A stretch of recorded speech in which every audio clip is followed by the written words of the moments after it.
વિશ્વ આદિવાસી દિવસે સમગ્ર દેશ અને રાજ્યમાં વિવિધ કાર્યક્રમો અને ઉત્સવો સાથે આદિવાસી સંસ્કૃતિનું ગૌરવગાન થઈ રહ્યું છે. ત્યારે નર્મદા જિલ્લાના કોપી ગામેથી એક અત્યંત ગંભીર અને સંવેદનશીલ ચિત્ર સામે આવ્યું છે. અહીં આદિવાસી સમાજ ઉજવણી કરવાના બદલે પોતાના મૂળભૂત જમીન અને જંગલના હક માટે ધરણા પર બેસવા મજબૂર બન્યા છે. છેલ્લા 25 દિવસથી ચર્ચામાં રહેલો જંગલ જમીનનો આ પ્રશ્ન હવે માત્ર રજૂઆતો અને મંત્રીઓ કે અધિકારીઓ સાથેની બંધ બારણે થતી બેઠકો પૂરતો સીમિત રહ્યો નથી, પરંતુ સીધો રસ્તા પરના આંદોલનના તબક્કે પહોંચી ગયો છે. આ વિરોધ પ્રદર્શનનું સૌથી ચોંકાવનારું અને રાજકીય ગરમાવો લાવનારું પાસું એ છે કે સત્તાધારી પક્ષ ભાજપના જ 7 ટર્મથી સતત ચૂંટાઈ આવતા લોકપ્રિય સાંસદ મનસુખ વસાવા અને સ્થાનિક ધારાસભ્ય દર્શનાબેન દેશમુખે પોતે આદિવાસી ખેડૂતોની વેદના અને ન્યાયની માંગ સાથે ધરણાના મોરચે સીધા મેદાનમાં ઉતરી આવ્યા છે. આ ઘટનાએ માત્ર વહીવટી તંત્ર જ નહીં, પરંતુ રાજ્ય સરકાર સામે પણ અનેક આકરા સવાલો ઊભા કર્યા છે. આદિવાસી ખેડૂતોનો સીધો આરોપ છે કે જંગલ જમીનના અધિકાર મેળવવા માટે સરકાર અને સંબંધિત વિભાગો સાથે વારંવાર બેઠકો થઈ, ચર્ચાઓ થઈ અને લેખિત મૌખિક રજૂઆતો કરવામાં આવી, છતાં હજુ સુધી તંત્ર તરફથી કોઈ નક્કર કે સંતોષકારક ઉકેલ લાવવામાં આવ્યો નથી. આદિવાસી પરિવારો માટે આ મુદ્દો માત્ર જમીનનો એક ટુકડો મેળવવાનો નથી, પરંતુ આ પ્રશ્ન તેમની પેઢી દર પેઢીથી ચાલી આવતી આજીવિકા, રોજગાર અને મૂળ અસ્તિત્વ સાથે સીધો જોડાયેલો છે. આટલી વારંવારની બેઠકો છતાં પણ જ્યારે પરિણામ શૂન્ય આવ્યું, ત્યારે ખેડૂતોને અસંતોષ રોષના રૂપમાં બહાર આવ્યો છે. સત્તાધારી પક્ષના જ વરિષ્ઠ સાંસદને પોતાના જ વિસ્તારમાં આદિવાસીઓના હક માટે પોતાની સરકાર સામે જ ધરણા પર બેસવું પડે તે બાબત દર્શાવે છે કે નીચેના સ્તરે તંત્ર કેટલું નિર્દયી અને નિષ્ક્રિય બની ચૂક્યો છે. હવે પ્રજામાં એક જ મોટો પ્રશ્ન ચર્ચાઈ રહ્યો છે કે જો 7 વાર ચૂંટાયેલા સાંસદ અને ધારાસભ્યોનો અવાજ પણ ગાંધીનગરમાં ન સંભળાતો હોય, તો સામાન્ય આદિવાસી ખેડૂતોની રજૂઆત ફાઇલોના ઢગલામાંથી બહાર કેવી રીતે નીકળશે? ખોપી ગામમાં શરૂ થયેલ આ ધરણા આંદોલનને પગલે સમગ્ર વિસ્તારમાં ભારે તણાવપૂર્ણ સ્થિતિ સર્જાઈ છે, જેને ધ્યાનમાં રાખીને પોલીસ તંત્ર દ્વારા ગામમાં ચુસ્ત અને અભેદ પોલીસ બંદોબસ્ત ખડકી દેવામાં આવ્યો છે. સ્થળ પર મોટી સંખ્યામાં પોલીસ જવાનોની તૈનાતીના કારણે ખોપી ગામ જાણે કોઈક લશ્કરી છાવણીમાં ફેરવાઈ ગયું હોય તેવો માહોલ સર્જાયો છે. કાયદો અને વ્યવસ્થાની સ્થિતિ જાળવવાના નામે વહીવટી તંત્ર તકેદારી રાખી રહ્યું છે, પરંતુ બીજી તરફ હકની માંગ કરી રહેલ ખેડૂતોમાં તંત્રના આ વલણ સામે ભારે અસંતોષ જોવા મળી રહ્યો છે. ધરણા પર બેઠેલા સાંસદ મનસુખ વસાવાએ પણ આ મુદ્દે આકરું વલણ અપનાવતા સરકાર અને વહીવટી તંત્રને સ્પષ્ટ ચેતવણી આપી છે કે જો આદિવાસી ખેડૂતોને ત્વરિત ન્યાય નહીં મળે અને જંગલ જમીનના પ્રશ્નોનો કાયમી ઉકેલ લાવવામાં નહીં આવે, તો આ લડત માત્ર અહીં પૂરતી નથી, પરંતુ આગામી દિવસોમાં સમગ્ર પ્રદેશમાં ગાંધી ચિંધ્યા માર્ગે ઉગ્ર અને વ્યાપક આંદોલન છેડવામાં આવશે. વિશ્વ આદિવાસી દિવસ જેવા ગૌરવશાળી દિવસે નર્મદાના આદિવાસીઓનું રોડ પર ઉતરવું એ વાતની પ્રતીતિ કરાવે છે કે આદિવાસી સમાજ હવે માત્ર પોકળ આશ્વાસનો, ઉજવણીના તહોતરો કે સરકારી કાર્યક્રમોથી સંતોષ માનવા તૈયાર નથી. તેમને તેમના જમીન અને જંગલના બંધારણીય અધિકારોની કાયમી નિર્ણય જોઈએ છે. ખોપી ગામના ધરણાના મંચ પરથી ઉઠેલા આ અવાજ હવે કોઈક નાના ગામ પૂરતો સીમિત રહ્યો નથી, પરંતુ સમગ્ર ગુજરાતના આદિવાસી પટ્ટાના ભવિષ્ય અને ન્યાયનો સવાલ બની ગયો છે. 25 દિવસની ચર્ચા અને આટલા મોટા આંદોલન બાદ હવે સમગ્ર રાજ્યની નજર સરકારના આગામી નિર્ણય પર ટકેલી છે કે શું સરકાર આ પડતર પ્રશ્નોનો કોઈ કાયમી અને નક્કર નિર્ણય લઈને આદિવાસીઓને ન્યાય અપાવશે, કે પછી દર વખતની જેમ ફરી એકવાર માત્ર કાગળ પરના આશ્વાસનો આપીને મામલો ઠંડો પાડવાનો પ્રયાસ થશે? આજે તમારે ધરના પર બેસવું પડ્યું, શું મત?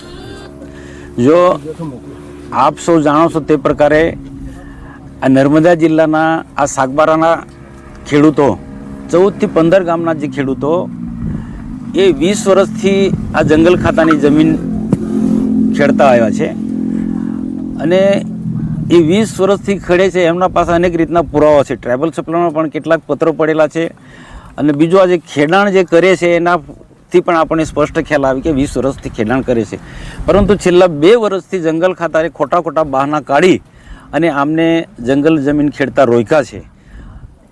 2 વર્ષ પહેલાં પણ અમે જે તે સમયના વનમંત્રી મુકેશભાઈ પટેલને મળ્યા હતા આ વિસ્તારના આગેવાનો સાથે, તો એમને પણ પ્રયત્નો કર્યા અને ફરી પાછા નવા મંત્રીમંડળની રચના થયા પછી અર્જુનભાઈ મોઢવાડિયા અને આદિજાતિ કલ્યાણ મંત્રી નરેશભાઈ પટેલ સાહેબ, રાજ્ય કક્ષાના વનમંત્રી પ્રવીણભાઈ માળી અને અહીંના નર્મદાના પ્રભારી ઈશ્વરસિંહ પટેલ, આ બધા મુખ્ય મંત્રીઓ આ વિભાગના અલગ અલગ પ્રકારના જે આદિજાતિ કલ્યાણ મંત્રી હોય કે વન વિભાગના મંત્રી હોય, આ વિભાગ સાથે જોડાયેલા મુખ્ય અધિકારીઓ, પદાધિકારીઓ સાથે અમારી મિટિંગ થઈ. અમારી સાથે આ વિસ્તારના ખેડૂતો પણ હતા. ઘણા બધા પુરાવા પણ આપ્યા કે ભાઈ આ સાગબારાના ખેડૂતો 20 વર્ષથી જંગલની જમીન ખેડે છે અને ખોટા બહાના હેઠળ એમને રોક્યા છે. જ્યારે સામે ઉમરપાડા તાલુકાના લોકોને ઉપર રહીને જંગલ ખાતો જમીન ખેડાવી હતી, એ જંગલની જમીન છે, આ જંગલની જમીન. અને જંગલ ખાતો આદિવાસીઓમાં બે ભાગલા પાડવાના પ્રયત્ન કરી રહ્યા છે ને એમાં સફળ રહ્યા છે. બાકી ઉમરપાડાના ખેડૂતો અને સાગબારાના ખેડૂતો એ બધા આદિવાસી છે અને એકબીજા સાથે સામાજિક રીતના બધા જોડાયેલા છે, બધા હળીમળીને રહેતા હતા. પણ છેલ્લા 2 વર્ષથી જંગલ ખાતાએ બુદ્ધિપૂર્વક આમના ભાગલા પાડ્યા અને આ સાગબારા તાલુકાના લોકોને જંગલની જમીન ખેડતા એને રોક્યા છે. અને આના માટે અમે સમયે બધી જ જગ્યાએ રજૂઆત કરી, જે મુકેશ પટેલ સાહેબને રજૂઆત કરી, ત્યાર પછી અર્જુનભાઈ મોડડિયાની સાથે મિટિંગ કરી અને ત્યાર પછી પણ અલગ અલગ રીતના જ્યાં રજૂઆત કરવાની હોય તે જવાબદાર લોકોને અમે રજૂઆત કરી. પણ કોઈકનો કોઈક ખોટા બહાના કાઢી ફોરેસ્ટના અલગ અલગ પ્રકારના કાયદાના હેઠળ આદિવાસીને ગેરમાર્ગે વન ખાતું દોરી રહ્યું છે. તો આના માટે ખેડૂતો ખૂબ કંટાળી અને પછી જાતે બધાએ એક નક્કી કરીને સામૂહિક ખેડાણ કરવાનો પ્રયાસ કર્યો. પણ જંગલ ખાતાએ એસઆરપી અને પોલીસના સહયોગથી એને ગઈકાલે ખેડાણ કરતાં એમને રોક્યા અને એનાથી નારાજ થઈને આ વિસ્તારના બધા જ ખેડૂતો અહીંયા જે તે જગ્યાએ જ્યાં ખેડાણવાળી જગ્યા પર ધરણા પર બેસી ગયા છે. ગઈકાલે હું ભરૂચમાં હતો, પરંતુ આજે જ ધરણા પર અહીંયા બેઠા છે ત્યાં હું પણ ધરણા પર એમની સાથે હું જોડાયો છું. મારે વન વિભાગના જે મંત્રીશ્રી અધિકારીને એક જ વિનંતી છે કે તમે ઉમરપાડા તાલુકાના આદિવાસીઓને જંગલની જમીન ખેડવા દો છો તો એવા જ પ્રકારની જે જમીન છે આ સાગબારાના ખેડૂતોને પણ ખેડવા દો. અમારે કોઈ મતલબ નથી. જ્યારે જમીન સનદ આપવાનો હશે કે નામે કરી આપવાનો હશે ત્યારનો પ્રશ્ન ત્યારે અલગ છે, પણ 20 વર્ષનું ખેડાણ છે અમારે અનેક પ્રકારના પુરાવા છે. તો આ પ્રકારનો આદિવાસી પર તમે જુલમ ના કરો. આજે વિશ્વ આદિવાસી ગૌરવ દિવસ છે અને અલગ અલગ પ્રકારે આવા બધા કાર્યક્રમો ઉજવાઈ રહ્યા છે. મારે તથા નાંદોદના ધારાસભ્ય ડૉક્ટર દર્શનાબેન દેશમુખે પછી અમારા બધા જ આગેવાનોને આ આદિવાસી વિશ્વ દિવસમાં અલગ અલગ કાર્યક્રમમાં જવાનું હતું, પણ તે બધા જ કાર્યક્રમો અમે ડ્રોપ કરીને અમારા માટે અમે પ્રાયોરિટી આપી છે કે આ 14 ગામના આદિવાસીઓનો આખી જીવન નિર્વાહ સાથે જોડાયેલો પ્રશ્ન છે અને 20 વર્ષનો એમનો અધિકાર છીનવાઈ જાય છે અને એ લોકો ધરણા પર બેઠા છે. ત્યારે અમે એ બધા જ કાર્યક્રમો ડ્રોપ કરીને આજે એમના સમર્થનમાં અહીંયા બેઠા છે, ધરણા પર બેઠા છે. અને આ સાથે જોડાયેલા બધા જ લોકોને કહીએ છીએ કે માનવતાની દ્રષ્ટિએ આ ગરીબ માણસો છે, આ જમીન એમને છીનવાઈ જશે તો એમને જીવન કઈ રીતના જીવવું એ મોટો પ્રશ્ન છે. તો સમજો જરા. અને આને કંઈ અમારે કોઈ બીજું કોઈ સ્વરૂપ આપવું નથી. અમે આદિવાસીને કોઈ ઉશ્કેરતા પણ નથી, પણ આદિવાસીનો હક અને અધિકારની વાત છે. તો એના માટે અમે આ લોકો સાથે આદિવાસીઓ સાથે છે ને આદિવાસી એ બધા અમારા સમાજના જ છે. તો આ એમને ન્યાય મળે એના માટે અમે પણ ધરણા પણ જોડાયા છે. અને હું માનું છું ત્યાં સુધી કે માનવતાની દ્રષ્ટિએ વન મંત્રી અર્જુનભાઈ હોય કે માનનીય મુખ્યમંત્રી સાહેબ હોય કે બીજા આ સાથે જોડાયેલા અને ઉમરપાડાના લોકોને અપીલ કરું છું હાથ જોડીને કે ભાઈ આ જંગલની જમીન જે છે સાગબારાના લોકો પાસેથી ઝૂંટવી લઈ તો એ પાછા ઉમરપાડાને તો મળવાની જ નથી, આદિવાસીને તો કોઈને મળવાની જ નથી. જંગલ ખાતું એને પ્લાન્ટેશન કરવાનું છે અને 2 વર્ષ પછી ઉમરપાડાનો વારો આવશે આવો. તો આદિવાસીને ડરાવી ધમકાવીને પટાવી ફોસલીને આદિવાસીમાં ભાગલા પડાવી અને જંગલની જમીન હડપ કરવા માંગે છે ફોરેસ્ટ વિભાગ. એની સાથે અમને સખત નારાજગી છે. સાહેબ, છેલ્લા 25 દિવસથી આ મુદ્દો ચાલી રહ્યો છે. અનેક વાર તમે રજૂઆતો કરી સરકારમાં. તમારી સરકાર છે, ભાજપની સરકાર, ભાજપના નેતાઓ નથી માનતા, શું કે? જો 25 દિવસનો પ્રશ્ન નથી, છેલ્લા 2 વર્ષથી અમે રજૂઆત કરી છે. અગાઉ મુકેશ પટેલ વન મંત્રી હતા ત્યારે પણ આ ખેડૂતો સાથે એના આ વિસ્તારના આગેવાનો સાથે અમે રજૂઆત કરી છે અને સતત પ્રયત્ન અમે ખેડૂતોની સાથે છે. અને ત્યાર પછી મંત્રીમંડળ બન્યા પછી નવા મંત્રી અર્જુનભાઈ મોડડિયાની આખી ટીમ સાથે પ્રવીણભાઈ માળિયા બધા સાથે બેઠા છે. ટ્રાઇબલ મંત્રી નરેશ પટેલ સાથે પણ બધા મિટિંગ કરી છે. જેટલા જે અમારી પાસે જે આધાર પુરાવા છે બધા જ પુરાવા પણ એમને આપ્યા છે. તો પણ છતાં પણ શું છે, કેટલાક ફોરેસ્ટના એવા કાયદા એવા છે ને સામે આદિવાસીઓમાં ભાગલા પડાયા છે. કેટલાક ઉમરપાડાના કેટલાક વિજ્ઞ સંતોષી માણસોને એક હાથો બનાવીને આ પ્રશ્ન ઉકેલવા માટે રોડા નાખી રહ્યા છે. તો અમે જો સરકાર ભારતીય જનતા પાર્ટીની છે, અમે ભારતીય જનતા પાર્ટીના છે અને અહીંયા બેઠેલા લોકો પણ એ ભારતીય જનતા પાર્ટી સાથે બધા મોટાભાગના લોકો જોડાયેલા છે. આટલા 7 હું ટર્મથી છું ત્યારે બધા લોકોનું મને સમર્થન રહ્યું જ છે. એટલે સરકાર મારી છે, ભારતીય જનતા પાર્ટીની સરકાર, પણ જ્યારે આદિવાસીનો હક ને અધિકારીનો પ્રશ્ન હોય તો ત્યારે મારે આદિવાસીને પડખે રહેવું છે.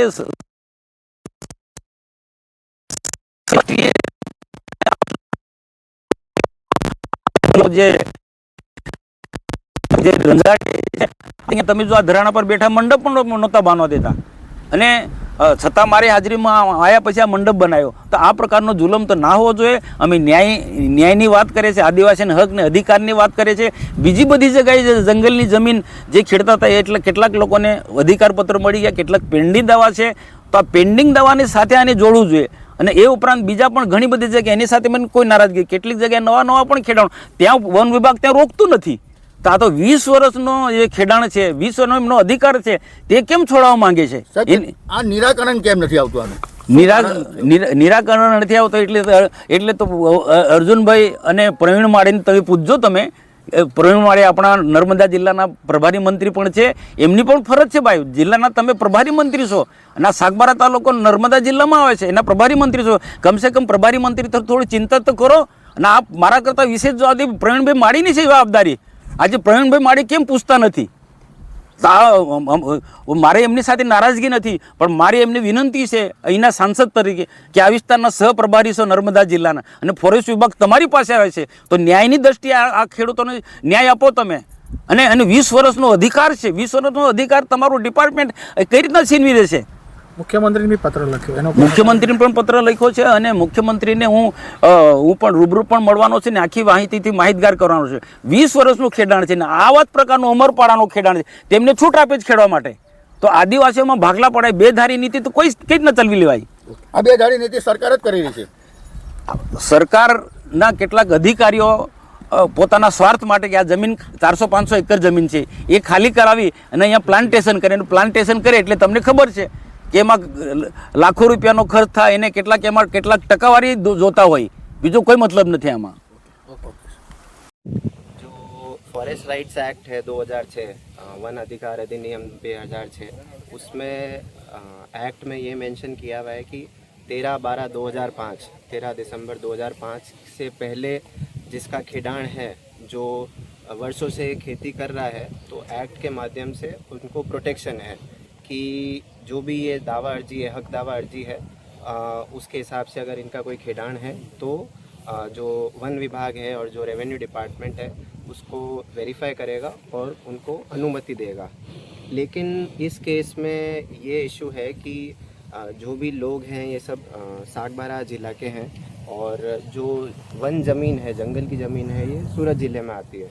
तो जो एक्ट का एक पर्टिकुलर सेक्शन है उसमें ये मेंशन किया है कि उस पर्टिकुलर गांव की जहां ये ज़मीन लगती है वहां के ग्राम सभा का ठहराव होना चाहिए, उस गांव की परमिशन होनी चाहिए. अगर परमिशन है और आप उसको वेरीफाई करते हैं तो आपको खेडान की या खेती की अनुमति है. तो इस केस में ऐसा है कि जो उमरपाड़ा ज़िला के लोग हैं और पर्टिकुलरली ये जो यहाँ के गांव लगते हैं, वहाँ के गांव वालों का हमारे पास अर्जी आया है कि हमने ऐसा कोई ठहराव नहीं दिया है जिसमें ये मेंशन किया हुआ है कि सागबारा के लोग उमरपाड़ा के गांव की ज़मीन पे आके खेडान कर सकते हैं. तो मुद्दा सारा यही है क्योंकि ये एक सरहद वाला इलाका है. थोड़े से आगे डिस्टेंस पे नर्मदा ज़िला है और अभी हम जहाँ खड़े हैं ये सूरत ज़िला है. तो ये भी आदिवासी विस्तार है, वो भी आदिवासी विस्तार है. और हम जो आदिवासी एक्ट है, ये FRA एक्ट, उसके मुताबिक हम लोग काम कर रहे हैं और एक्ट के जो प्रोविजंस है उसके मुताबिक हमारा कार्रवाई चल रही है. खासतौर पे सर ये जो आप एक्ट की बात करें, पहले जो राजपीपला जो पश्चिम जोन में ये गांव और सभी आता है, जब डिवीजन जो मतलब जब चेंज हुआ उसके बाद से ज़मीन का मामला शुरू हुआ. गांव वाले कह रहे हैं इससे पहले हम लोग ये जो FRA के लैंड है वो खेती करते थे, तो क्या है पूरा मामला? मतलब हाँ, ये बात सही है कि ये पहले राजपीपला डिवीज़न में आता था, लेकिन अगर आप रेंज की बात करें, ये वड़पाड़ा रेंज लगती है, तो ये रेंज राजपीपला में भी यही रेंज थी, सूरत ज़िले में भी यही रेंज है. रेंज की बाउंड्रीज चेंज नहीं हुई है, रेंज की जो सरहद हैं वो चेंज नहीं हुए हैं और गांव भी चेंज नहीं हुए. हमारे पास उसके नक्शे भी है, जो पुराने नक्शे हैं उसका भी हमारे पास प्रूफ है, जो सैटेलाइट इमेजरी है उसका भी हमारे पास प्रूफ है. तो ये जो बात है उसका कोई लीगल बेसिस नहीं है. सर खासतौर पे ये जो आप यहाँ पे इस तरह से जो एग्रीकल्चर लैंड जो है जो उनका जो विवादित है, गांव वाले ये कह रहे हैं कि हमारा ही जैसा मामला उमरपाड़ा का है, उन लोगों को किसानी करने देते, हमको रोकते. तो एक्चुअली वो आरोप के ऊपर क्या है कहना? इसमें ऐसा है कि ये उमरपाड़ा का विस्तार है, ये जो सरहद है, तो उमरपाड़ा के जो लोग यहाँ पे खेती कर रहे हैं उनके पास उस ग्राम सभा का ठहराव है, मंजूरी है. तो और उस साइड के जो लोग हैं सागबारा के लोग, तो उधर ऑलरेडी उनके जो ग्राम सभा है उनके पास ठहराव है, लेकिन ऐसा कोई ठहराव नहीं है जिसके अंदर ये मेंशन किया गया है कि उमरपाड़ा के जो ग्राम सभा है वो सागबारा जिले के लोगों को अनुमति दे, ऐसा कोई ठहराव नहीं है। तो जब तक वैसा कोई ठहराव नहीं आता तब तक हम किसी को भी आज्ञा नहीं दे सकते, परमिशन नहीं दे सकते इधर खेती करने। खासतौर पे सर ये मामला जो गांव के अब पॉलिटिकल भी काफ़ी मतलब हो चुका है, एमपी भी आपके सामने ही धरने पे बैठे हैं और उनके साथ विधायक भी है, तो आप क्या कहेंगे जो टेक्निकली तौर पे किस जगह के ये मामला अटका हुआ है, टेक्निकली तौर पे अगर देखा जाए तो किस तरह से ये मामला सुलझ सकता है? इसमें मामला बेसिकली दोनों साइड के ग्राम सभा का है।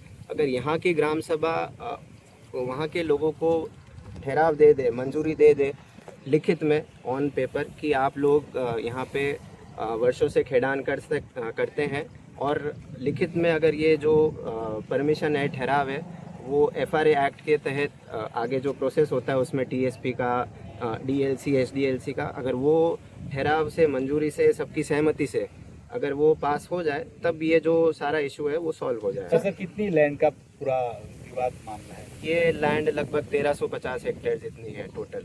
सर नया खेड़न हो तो समझे, सालों से खेड़न, उसमें वन विभाग कुछ नहीं कर सकते क्या?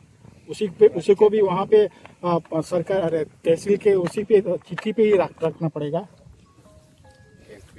सर ये जो पूरा मामला है, आमतौर पे जो मंजूरी है जो ग्राम सभा देती है, गांव वाले ये कह रहे कि उनको पहले कुछ लोगों को ग्राम सभा ने अनुमति दी थी, बट अभी जो दोनों गांव के बीच कुछ डिस्प्यूट है, ऐसा भी उनके अंदर चर्चा है। पूरा मामला क्या है सर? हाँ, तो ये हमारे ध्यान में भी आया है कि पहले कोई ठहराव हुआ है, तो हमने उसकी भी जांच की, तो उसमें ऐसा पाया गया है कि जो ग्राम सभा का ठहराव फाइल्स में मिला है उसकी जांच चल रही है, उसमें उसको हमने फॉरेंसिक्स में भी भेजा है। तो इसमें ऐसा है कि ये सागबारा के पास जो ठहराव है वो उमरपाड़ा के जो गांव हैं उनके कहीं रिकॉर्ड्स में नहीं है। उमरपाड़ा वाले ऐसा बता रहे हैं कि हमने ऐसा कोई ठहराव पास नहीं किया है, तो उसकी जांच चल रही है। जैसे ही उसमें फॉरेंसिक्स की रिपोर्ट आएगी, हमें मिलेगा तो हम उस हिसाब से कार्रवाई करेंगे।